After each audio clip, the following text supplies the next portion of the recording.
So hello guys, नमस्ते, welcome back to our blog. आज चाहिँ फेरि सातु बनाउँदै हुन्छ। यहाँ के हालिसकेको छ भन्छ त मामु? बदाम छ, गहुँ छ, अनि के छ? भटमास छ, बोडी छ। यहाँ मकै भुट्दै होइसिन्छ। मकै भुटिसकेपछि भेटौँला ल। अनि सबै कुरा चाहिँ नि यसरी यस्तो हुने गरी भुट्नु पर्छ हैन।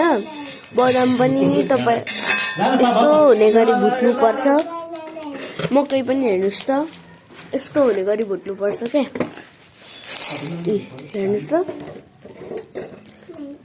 डढ्ने गरी चाहिँ भुट्नु हुँदैन। डढ्ने गरी चाहिँ भुट्नु हुँदैन यसरी। अब यहाँ चाहिँ मकै भुट्दै होइसिन्छ। अब अझै मकै भुटेपछि भेटौँला ल। अनि त्यो पपकर्न हुनेवाला मकै चाहिँ यहाँ हुने लाउने होइन कि, त्यो फुलिनेवाला मकै चाहिँ यस्तो भुटिने खालको मकै क्या।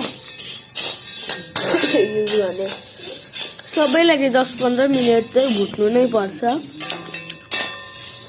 यहाँ चाहिँ मेरो भाइ बसिरहेको छ त्यहाँ बदाम खाँदै।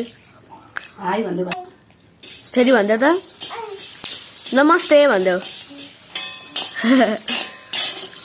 म हाई भन्छु। मामुलाई त पुरै गरम भइरहेको त्यस्तो जाडोमा पनि। म चाहिँ आगो सेक्दै बस्दैछु। यहाँ अझै कति धेरै सामानहरू भुट्नु बाँकी छ। ओट्स पनि चाहियो, चिउरा, चामल, यो के हो बोडी, मटर, अनि चना, अनि अरू के बाँकी छ? यति नै।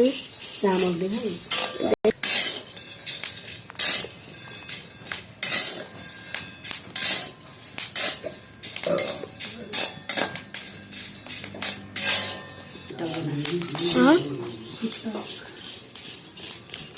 युट्युबमा हालिदिन्छु।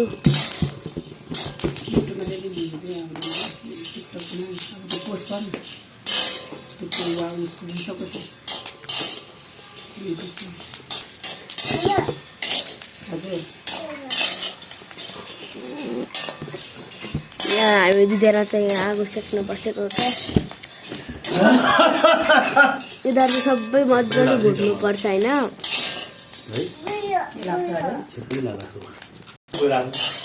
स्कुल मोरी गई हिँड्नै मान्दैन हौ। अगाडि आएको आइ गरेर एक पाइला हिँड्दैन। त महाराजा होस् भन्नु भने हो भन्छ। त महाराजा होस् कहिले हिँड्नै नहुने भन्नु भने हो भन्छ। अब चाहिँ गाइस मामु चना बोड्दै होइसिन्छ।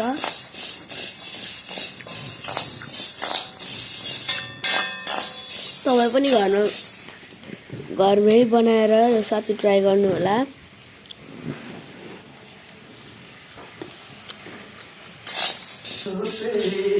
जाडो लाग्न थाल्यो, अब सातु पनि खानुपर्छ नि त। अहिले चाहिँ लगभग कस्तो भइसकेको छ सक्नुहुन्छ। हेर्नुहोस्, यो चना पनि भुटेर सकिसकेको छ। यहाँ अझै भुट्दै होइसिन्छ। शुभम यता हेर न, घटाउनु न।